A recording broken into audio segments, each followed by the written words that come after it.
আসসালামু আলাইকুম রহমতুল্লাহি বারাকাতু।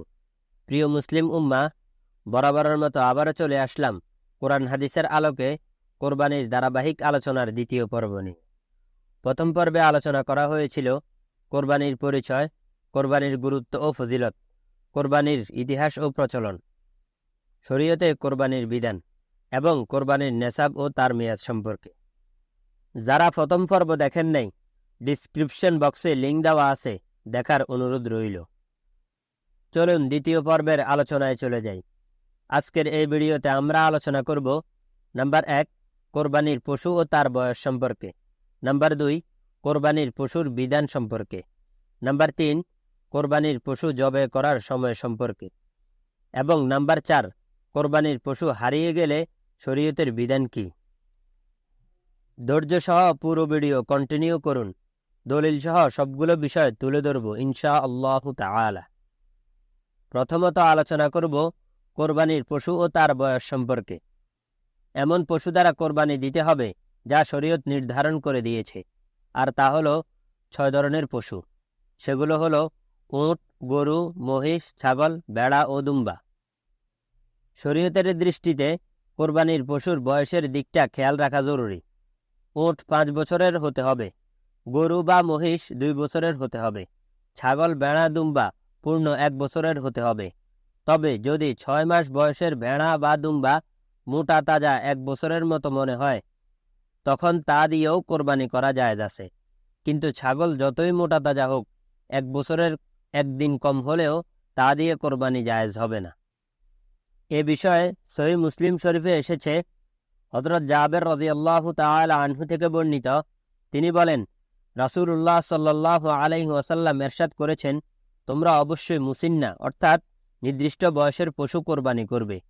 তবে তা তোমাদের জন্য দুষ্কর হলে 6 মাসের মেষ শাবাক কোরবানি করতে পারো।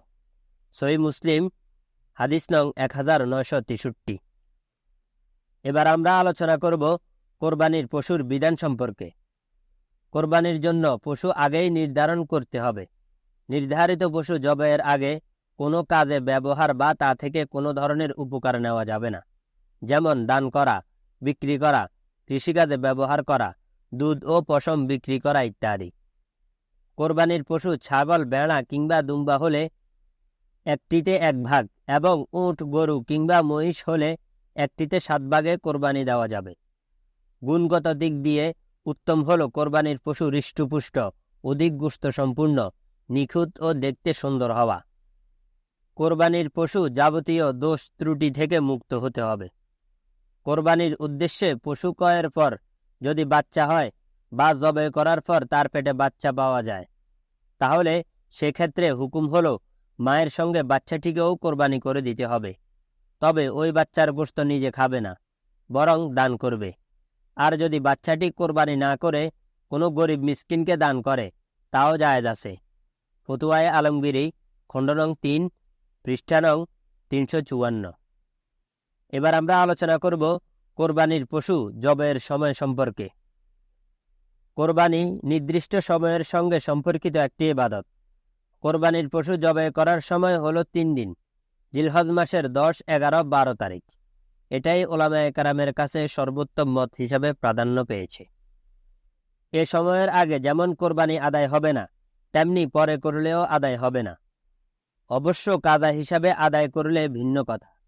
যারা ঈদের সালাত আদায় করবেন, তাদের জন্য কোরবানির সময় শুরু হবে ঈদের সালাত আদায় করার পর থেকে।